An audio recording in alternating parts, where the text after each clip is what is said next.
my talk today is on the topic, is China imperialist?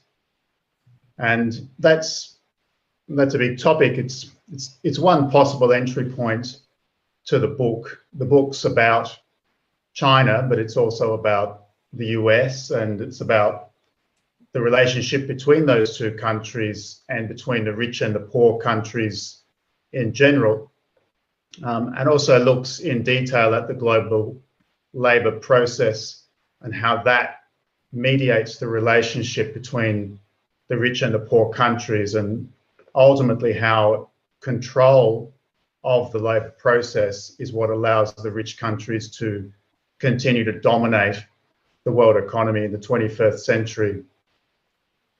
So the book's answer to the question, is China imperialist, is no, it's not imperialist, but remains an exploited country. And the book defines imperialism in this essence: exploitation, that is the extraction of surplus value. And when we're talking about imperialism, that is the extraction of surplus value from one country and its appropriation by another country or countries.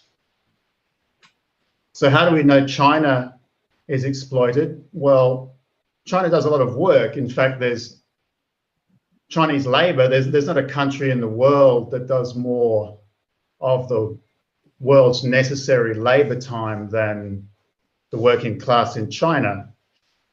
However, the income that the Chinese nation receives as a result of that work, the average income, remains very low.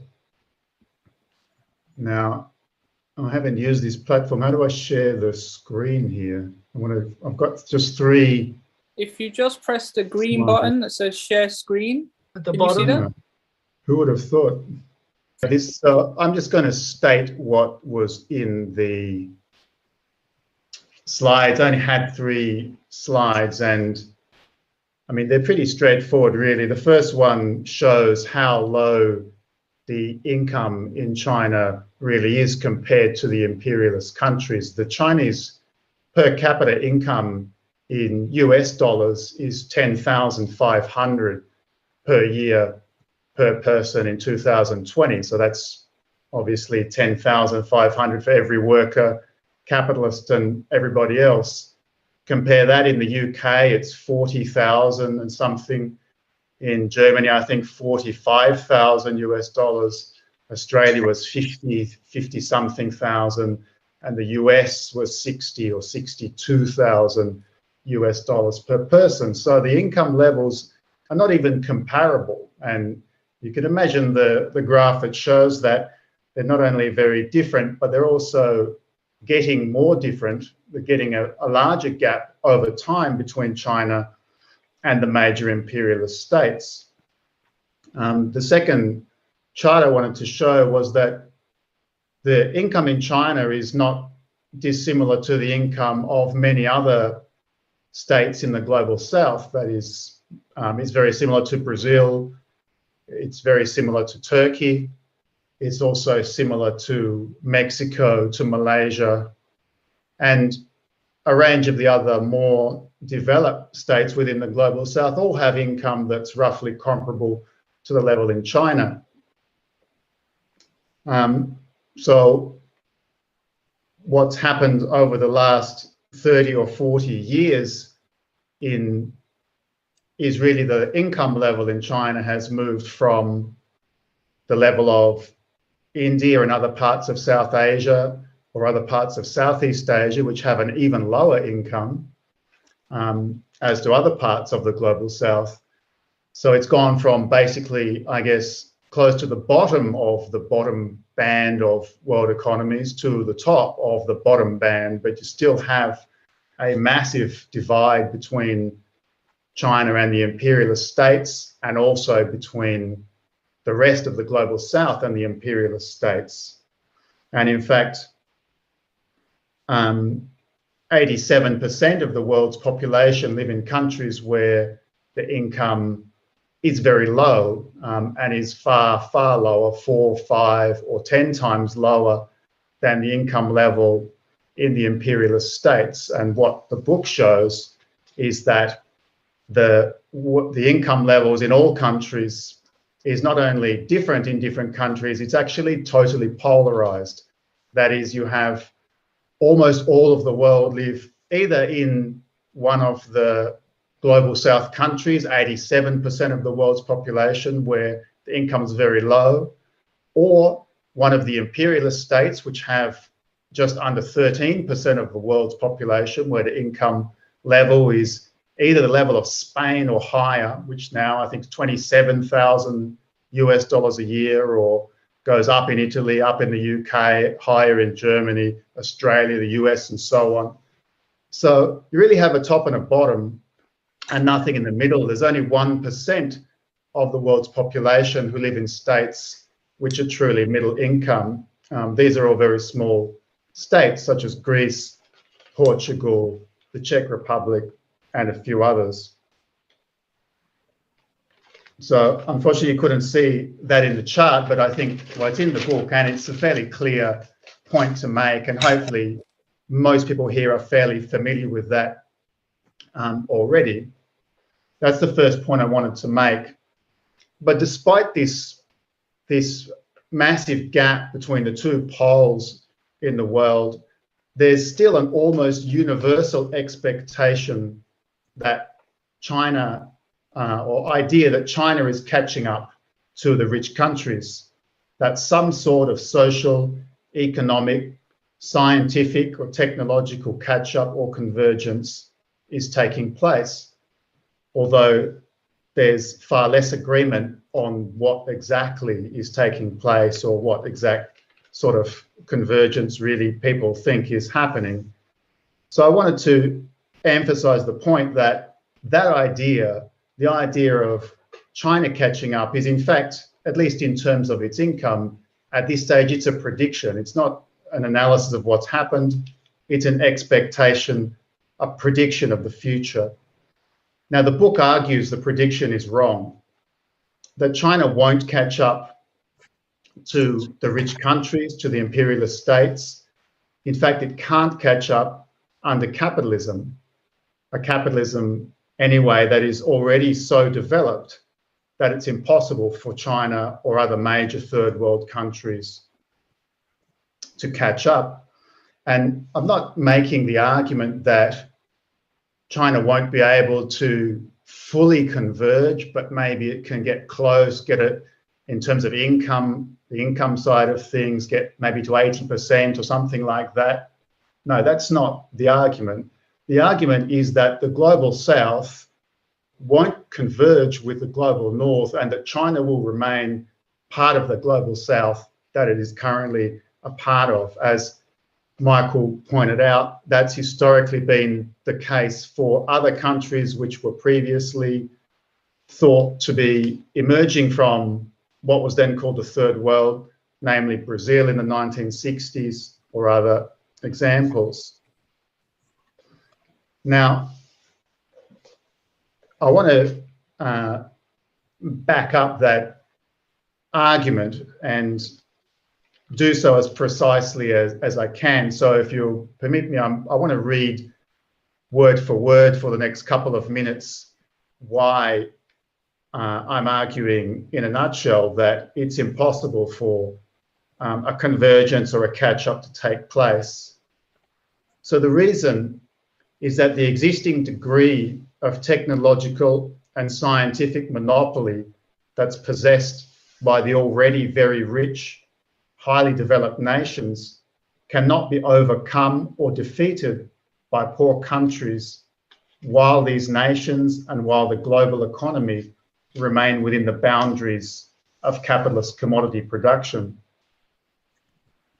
The reason for that is because the production process has already reached such a massive scale and reached such a high technical level, and for that reason has developed the world division of labour to such an extent that national specialisation by rich and poor countries has become so pronounced already that the actual role of all the poor societies is to specialise in doing the opposite of science, and technological development. The prescribed role of all the poor societies in today's imperialist world economy is to do as much as possible of the world's ordinary labour or non-scientific labour. Therefore, the labour role that poor societies must play does not prepare them to challenge or defeat the rich country's monopoly over productive technology and over the highest labour productivity. The poor country's labour role prepares them best to continue functioning as an adjunct to the dominant countries. And the labour process carried on by any given society is the fundamental determinant of its social character. So I say the labour role or the specialisation that poor countries are forced to take on because the competitive character of capitalist production and of the world market compels all capitals to specialise in the areas where they have a competitive advantage. And it's obvious that a technologically backward capital or country cannot compete in very many high-tech fields. So this is what explains the polarisation in income that exists in the world and why there's no middle-income countries, really. The book shows the world division of labour under contemporary imperialism is characterised by the polarisation of the labour process. The formation of high and low poles, both in income and the labour process, is due to the fact that established monopolies concentrate high-end, that is high-tech, and high-value labour processes in their own hands. All the other labour processes, what is aptly called ordinary labour, whether these are low-tech or medium-tech, but not the high-tech or high-end processes, all of these are thrown off or sometimes prized away and thereby concentrated in the hands of non-monopolistic capitals in the global south who have become specialist in these. So the above, that basic outline, and I'm not sure how easy it is for people who haven't had their head in that space as much as me to follow just from the outline, but that, in a nutshell, is the main one of the main arguments of the book, and it shows in what I think is a fairly straightforward manner a number of things. So one is why the world is divided as it is.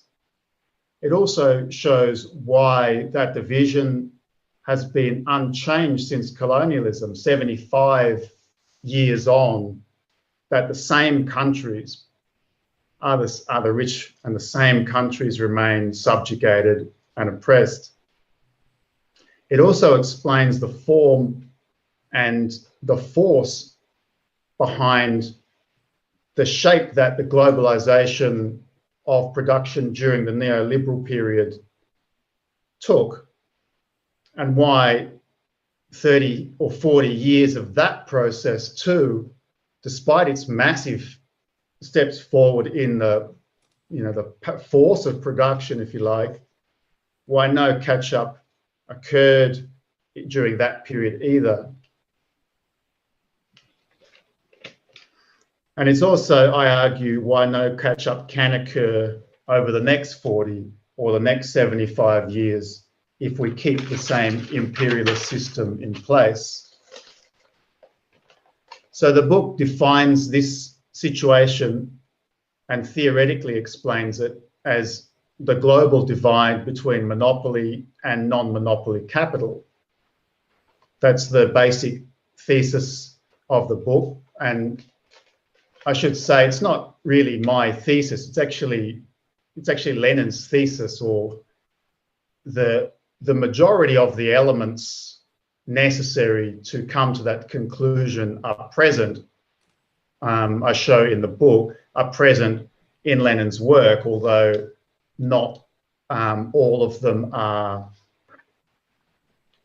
theorized in that work, because the production system hadn't crystallized to the same point that it has today.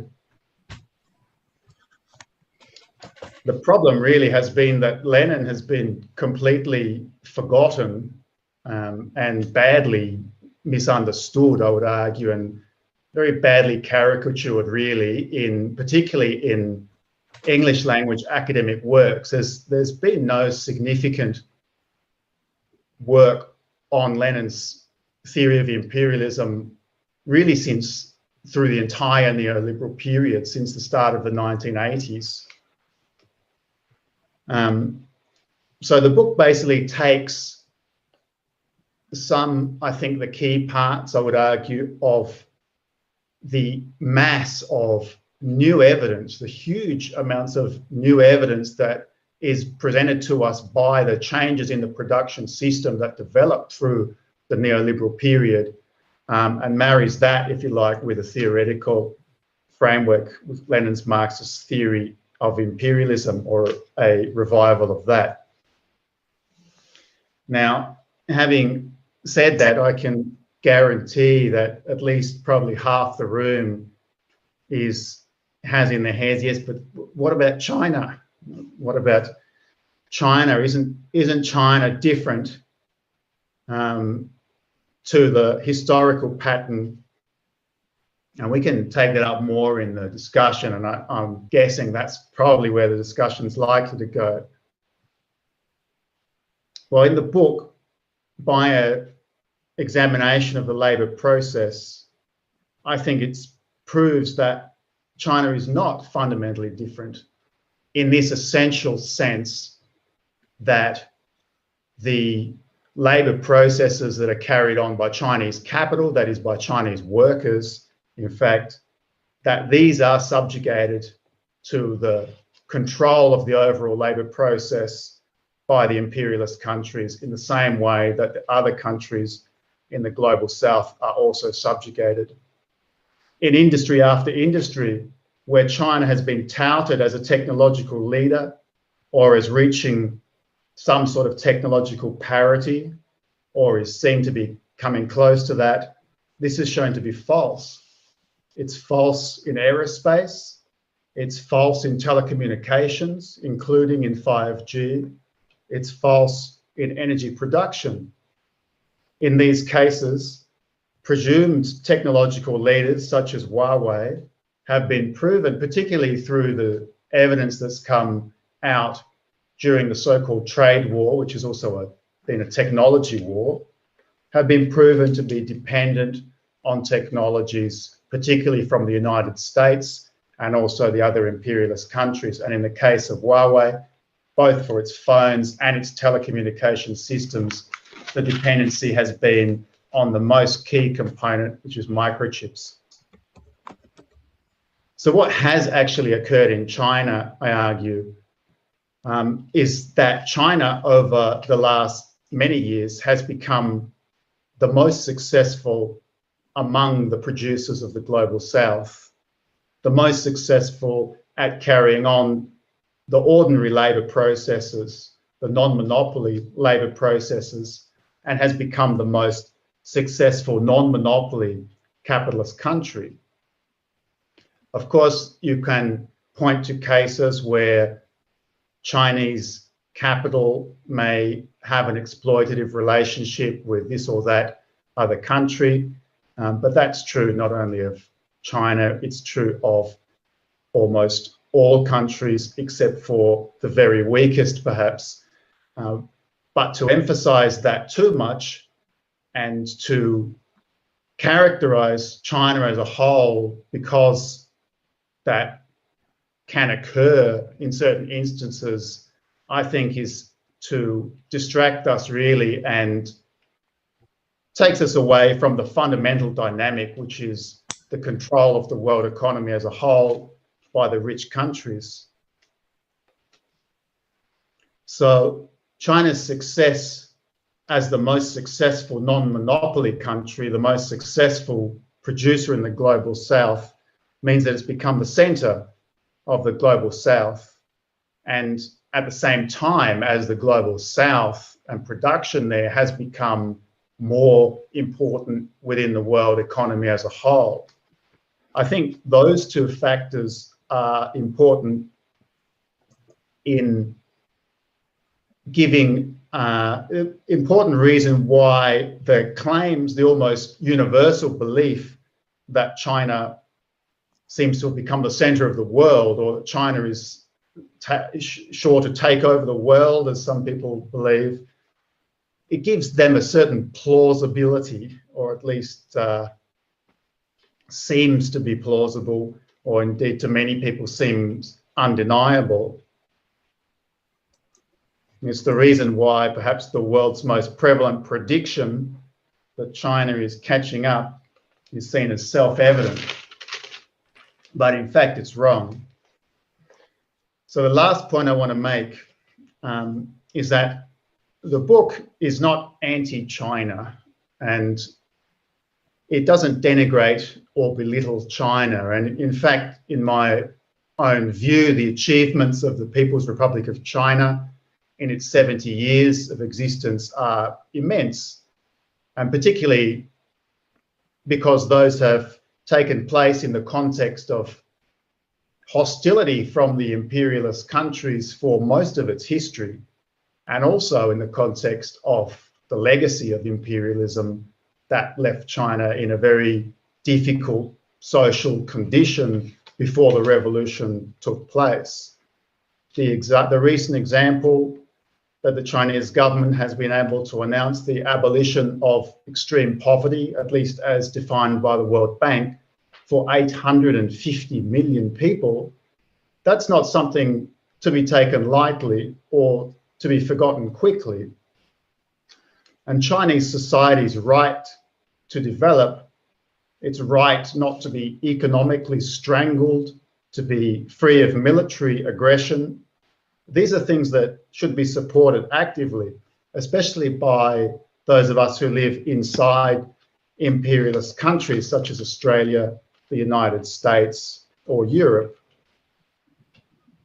At the same time, I argue to really appreciate the achievements that China has made, we have to understand them more accurately than I think has sometimes been the case. And this is not just an academic question either.